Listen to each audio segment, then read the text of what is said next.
Te cuento que un equipo de investigadores del Memorial University of Newfoundland, Canadá, sugirió en su estudio que los arándanos podían ayudar a tratar la enfermedad del Parkinson y otro tipo de trastornos neurodegenerativos como la enfermedad de Alzheimer.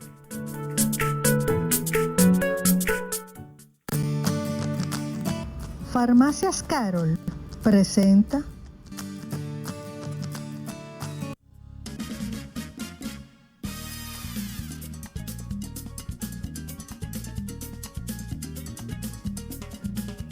Y qué rico es recibir aquí con mucho cariño a alguien a quien queremos inmensamente. Y él lo sabe.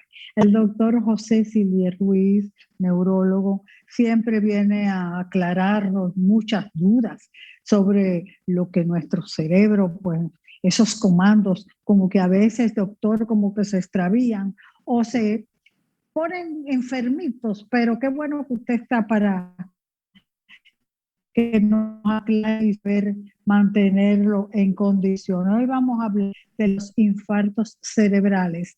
Eso se está viendo con mucha frecuencia, doctor, en estos días. ¿A qué se debe? ¿Qué son? ¿Qué produce estos infartos cerebrales? Los infartos cerebrales son parte de lo que se llaman los accidentes cerebrovasculares. Los accidentes cerebrovasculares se dividen en dos grandes grupos. Unas son las hemorragias y las otras son los infartos cerebrales. ¿Por qué han aumentado los infartos cerebrales? Los infartos cerebrales tienen causas que se pueden modificar y causas que no se pueden modificar. En las actuales circunstancias, este COVID-virus, este coronavirus, este maluco enemigo de la humanidad, tiene predilección no solamente por los pulmones, también tiene predilección por el cerebro. Y por esa razón los infartos han aumentado. ¿Cuáles son los factores de riesgo de que usted tenga un infarto cerebral? Se dividen en dos grandes grupos. Los factores que sí son modificables y los factores que no son modificables. ¿Cuáles son los factores que no se pueden modificar? La edad. A mayor edad, mayor riesgo. Pero penosamente estamos viendo infartos cerebrales actuales por el COVID en personas más jóvenes. Antes los infartos eran de 60 en adelante, etcétera. Ahora estamos viendo pacientes de 30 y 40 años con infartos cerebrales, producto del COVID. He tenido ya varios pacientes. Está eso, está el otro aspecto que se llama la herencia. Usted se parece a la mitad a su papá y la mitad a su mamá. Hay un porcentaje de gente que se parecen al vecino, pero no son los menos. ¿A qué me refiero? Que la herencia juega un papel de importancia. Uno de los aspectos que nosotros enfatizamos los neurólogos en la historia clínica es preguntarle al paciente de qué murió su padre. ¿Está vivo? Sí. ¿De qué padece? ¿Qué tiene? Y si hay el antecedente de infartos anteriores en ese paciente, padre o abuelo, entonces ese paciente tiene mayor. La etnia. Lamentablemente, la clase negra, el grupo de la etnia negra, tiene mayor chance de padecer los infartos cerebrales que la raza blanca. Hasta en eso perdemos nosotros los negros. Edad, etnia, herencia no son modificables. Se habla del factor sociocultural, que usted puede, bueno, a mayor indigencia, a mayor pobreza, menos estudios, etcétera. Esos son factores que también existen. Pero los factores que sí podemos modificar es el control de la presión arterial, la tensión arterial alterada. Es el enemigo número uno para los infartos cerebrales.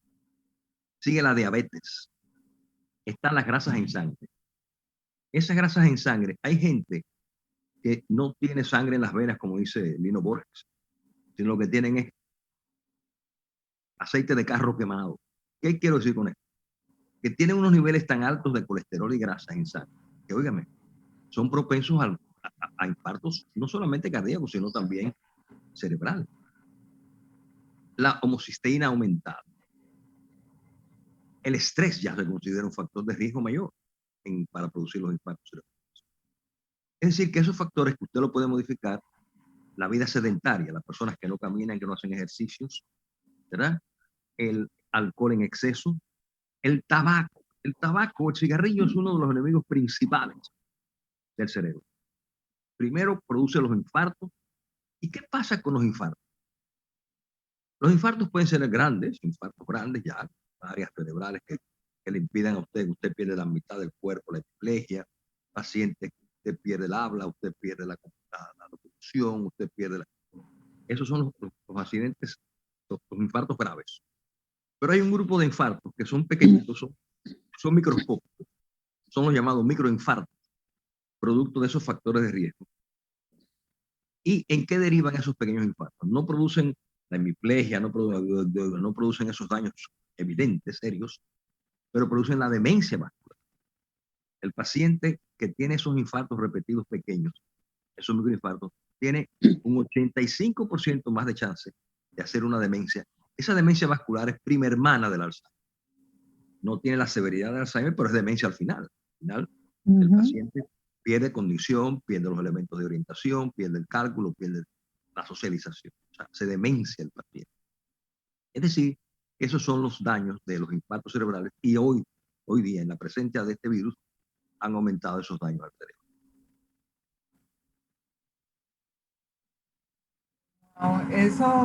Ana Mirta. ¿Es lo mismo el infarto cerebral que el derrame? No, es una buena pregunta, amigo. ¿Por qué? Porque a nivel popular hablamos de derrame cerebral. El derrame cerebral tiene dos divisiones.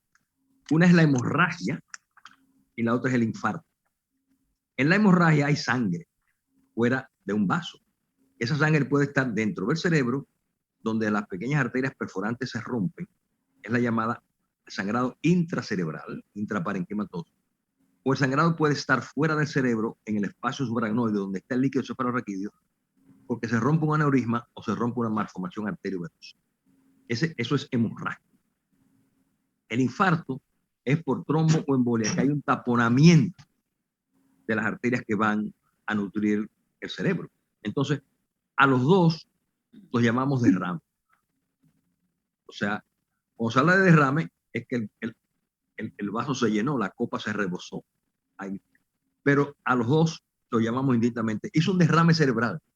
Entonces, por eso nosotros insistimos, los neurólogos, en que se debe precisar si es una hemorragia, ya sea dentro del cerebro o fuera, o si es realmente un infarto cerebral. Entonces, los infartos cerebrales pueden ser de dos tipos, dos grandes tipos. Los que se llaman ataque de isquemia transitoria. En eso el paciente cae, pierde el conocimiento, pierde el lenguaje, pierde la comunicación, se desorienta, pero a los 10 o 15 minutos, conecta de nuevo. ¿Qué pasó ahí? Ahí hubo un ataque de isquemia transitoria. No llegó a ser el infarto. Le faltó sangre al cerebro y el cerebro son como ustedes las damas. ¿Cómo son las damas? Las damas son blanco y negro. Cuando están en blanco es que quieren a uno y le perdonan todo, hasta pasar hambre por amor. Cuando están en negro, usted le construye un castillo de oro y cuando usted le va a dar la llave, le dice, quédese con su castillo que yo me... Entonces al cerebro cuando le quitan un poquito de su comida, le hace oxígeno, le hace glucosa, el tumor break. El tumor break. Es decir, que el cerebro no acepta, que hubo una isquemia y yo voy a estar bien. No. Desde que le faltó a él su comida, por la razón que fuere, él se expresa. Se expresa en desorientación, pérdida de conocimiento, pérdida del lenguaje, desviación de la cara, pérdida de fuerza de brazo o pierna. Es decir, que esa constelación de síntomas pueden presentarse de forma transitoria o de forma definitiva ya con el infarto, un daño cerebral. ¿Verdad? O sea que una persona pudiera tener un infarto cerebral y no enterarse. ¿Y no? Y no enterarse, o sea, puede tener... No, óigame bien. ¿Qué pasa con esos microinfartos? Esos microinfartos, un día a esa persona le dolió un poquito la cabeza y mira, me dio un dolorcito de cabeza, yo no me sentí bien, pero yo seguí trabajando. En otra ocasión, ese paciente un día, ¿cómo se llama? Muchacha, ella tenía una columna ella es hermana de José David, ella muy inteligente, ella escribe, ella te asesora, dice todo menos Mirta. ¿Qué ha pasado ahí? Es lo que llama la afasia nominal. Eso es parte de un infarto cerebral. Entonces, fíjense bien que la sintomatología de la constelación es enorme, los síntomas son muchísimos, ¿verdad? Entonces, en esos términos, es por importante que el paciente sepa que busque ayuda de inmediato, porque hay el chance de proteger a ese paciente, hay el chance de darle un tratamiento preventivo para que el infarto no se presente. Cuando esa isquemia transitoria se presenta, entonces el paciente hay que evaluarlo, hay que estudiar muy bien ese corazón. El corazón es el principal enemigo del cerebro. En el corazón se forman, fíjense, cuando usted le da un pálpito, cuando tiene un examen, cuando usted está enamorada, unas mariposas que se forman en el corazón, eso, si se continúa, si se hace largo, es una arritmia cardíaca. Entonces las arritmias cardíacas son muy propensas a producir las embolias y los trombos. Doctor, ¿es cierto que cuando se produce el infarto, el cerebro pues se inflama? ¿Es cierto que la persona cuando tiene el cerebro inflamado es capaz de hacer cosas que en su sano juicio es capaz de hacerlas? Ustedes como ser, quitarse, arrancarse aparatos, o sea, una negación, una rebeldía, no sé, como algo, como si fuera algo como una locura temporal. Sí, sí, es mirable, porque ¿qué pasa? Tanto en la hemorragia como en el infarto, al cerebro se le da un batazo. Es un batazo que en vez de ser de fuera hacia adentro, es de dentro hacia afuera.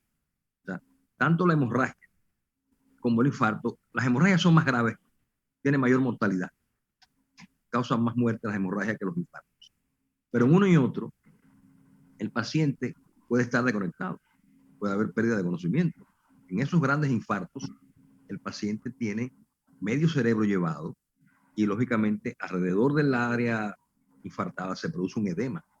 Ese edema cerebral tanto lo puede producir la hemorragia, el sangrado, como la falta de sangre. Entonces, indudablemente que ese paciente tiene conductas bizarras, ese paciente tiene conductas agresivas, ese paciente se quita los aparatos, él pelea porque él no sabe lo que está haciendo. O sea, son acciones irracionales que él no tiene conciencia, porque esa conciencia se le alteró por el daño a su cerebro. Y siempre se le afecta el habla, doctor, casi siempre. Depende del área. Generalmente el infarto, que es del hemisferio izquierdo, donde está principalmente el área del lenguaje, de todos los derechos y del 80% de los izquierdos, se altera. O sea, no todos dañan el área del lenguaje. Hay pacientes que debutan con un vértigo, hay pacientes que debutan con visión borrosa, hay pacientes que debutan con visión doble, hay pacientes que debutan con afasia, disartria. Es decir, que no, las manifestaciones son múltiples. Una de ellas, la grave, es cuando se afecta ese territorio hemisferio izquierdo, donde está el área del lenguaje, área de Broca y de Wernicke, que el paciente ni entiende el lenguaje ni se puede expresar. Usted le habla, le dice, mire, yo quiero que usted me apriete la mano derecha, y él mira, usted no entendió lo que él dice, o él no puede articular palabras porque su área de articulación del lenguaje está afectada. Depende del área que se afecte. Doctor, el aceite de coco está muy de moda como un alimento al cerebro. ¿Es cierto eso? ¿Tiene algún...? Mire, cuando aparecen esas informaciones en las redes, yo me río mucho. ¿Por qué? Porque imagínese usted que el aceite de coco tuviera efecto protector del cerebro y protector contra el Alzheimer, que se ha planteado en algunas publicaciones. Óigame, no hubiera coco en Samaná, no hubiera coco. ¿Por qué? Porque las grandes farmacéuticas están buscando de una manera desesperada, invirtiendo millones y millones de dólares en encontrar la cura para esa enfermedad de Alzheimer. Entonces, no. Simplemente ayuda, es bueno, pero no tomarlo como con todo eso que se plantea, de que mejora el funcionamiento cerebral, de que evita el Alzheimer. No, eso, el día que el doctor Silvia encuentre la cura la vamos a encontrar en el melado de la caña, y entonces el doctor sería multimillonario. No, eso no ha pasado el sedazo científico. Un efecto placebo, quizás. Es un placebo, da un placer, no hace daño y puede hacer bien, pero no con lo que se plantea, que evita los infartos, que evita el derrame cerebral, que evita el Alzheimer. No es verdad. Doctor, usted ahorita dijo que los derrames, o sea, los infartos cerebrales, primero podían manifestarse y ser tan leves que no hacer daños mayores. Sin embargo, estos infartos que han sido ya, que han provocado daños del habla, porque tengo entendido que el habla con la terapia pues puede quizás recuperarse en un tiempo determinado, pero puede repetir ese mismo infarto en esa misma categoría. ¿Cuántas veces más o menos puede repetirse un infarto de este tipo? ¿Qué ha hecho un infarto cerebral?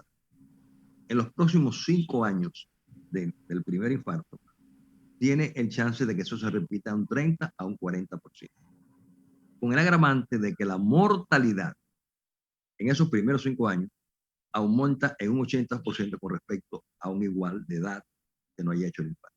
Es decir, que hay el chance de que se repita, porque ¿qué pasa? Por ejemplo, las personas que tienen el infarto tienen arterias malas, arterias que están llenas de placas ateromatosas, entonces usted no puede hacer un lavado de arterias. O sea, no hay la técnica todavía para uno poder limpiarle todo el andamiaje carotidio, cardíaco, aórtico. No existe todavía esa técnica. Entonces, ¿qué hacemos nosotros? ¿De qué sí disponemos? Disponemos de medicaciones, principalmente los antiagregantes plaquetarios, que evitan que se empegote, porque el émbolo y el trombo están formados de grasas jabonosas, una grasa, y donde las plaquetas se empegotan, las plaquetas que son defensoras de las hemorragias.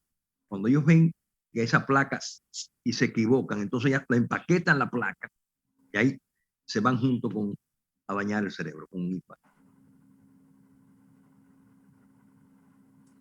¿Qué alimentos podrían ayudar a evitar un infarto si es que lo hay? Sí, no, innegablemente que evitar la comida chatarra.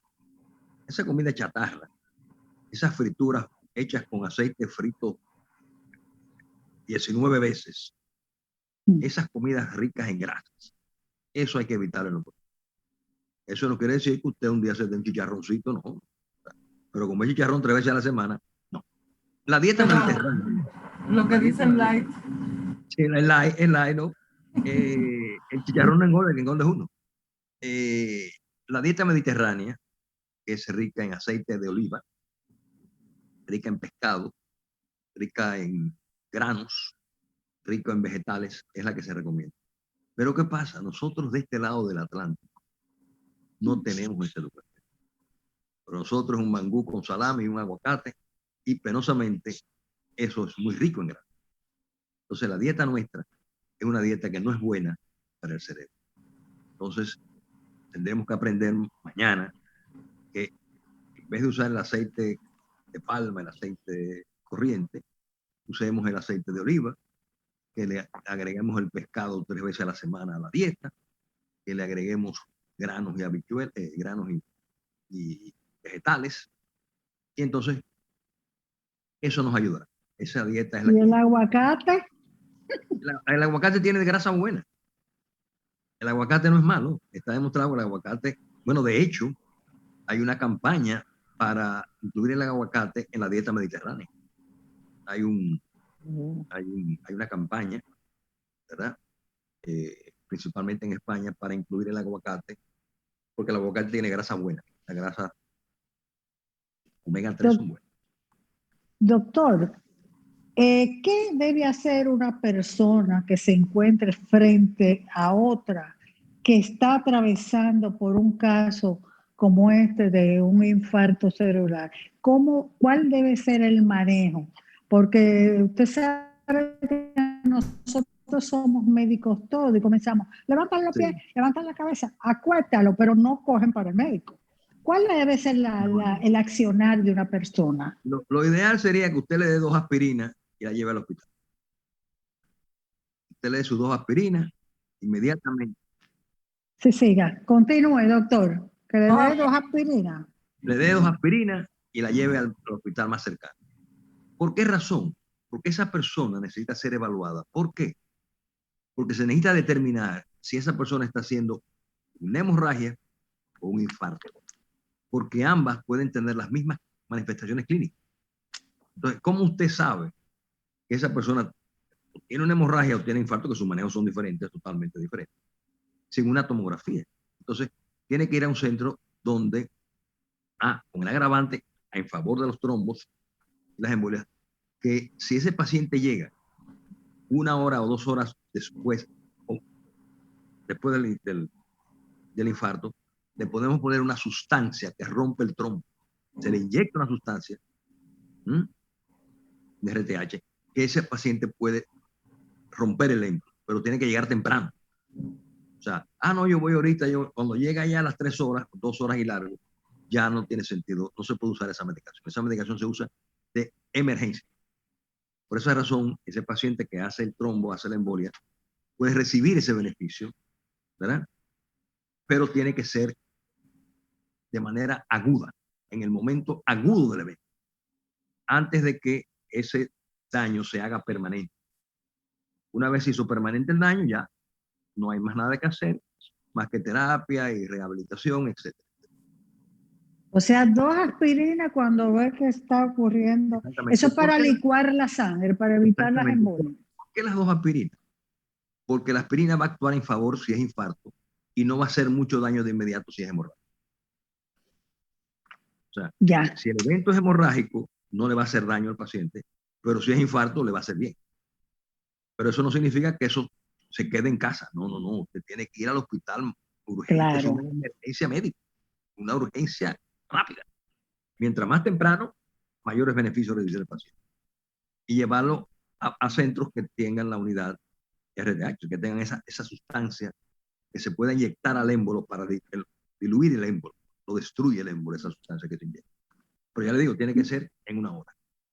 Doctor, unas recomendaciones finales porque se nos agotó el tiempo, nos quedamos, mira. Bueno, innegablemente que mi recomendación final es: haga 3 cosas. Evite el estrés severo. Evite el tabaco. Evite el aumento de peso. Evite las grasas en sangre. Trate usted de socializar y tómese su medicación y tome la presión. Haga periódicamente su chequeo médico de la presión arterial, del azúcar en la sangre, de la diabetes, ¿verdad? Hay varias pruebas y eso nos va a ayudar a llegar a los 15 años. Porque de otra manera es muy triste, porque los derrames cerebrales tienen una desgracia, que invalidan. Cuando una persona en edad productiva, 45, 50, 60 años, tiene un proceso de esto, el 80% quedan invalidados.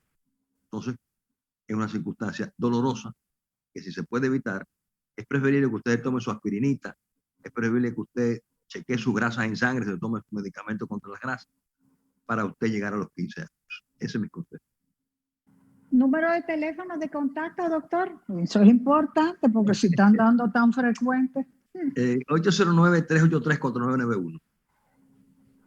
Doctor José Sillier Ruiz, muchas gracias, doctor, porque usted siempre viene a orientarnos. Esto es un tema que necesita hablarse más de ello, porque hay muchas cosas escondidas todavía y que debemos de aflorar. De verdad que agradecemos su participación, doctor.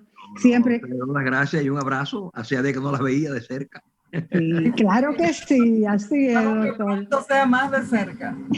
Claro que sí. Nuestro cariño para usted, doctor, y muchas gracias por su tiempo. Señor director, vamos a la pausa. Siempre. Farmacias Carol presentó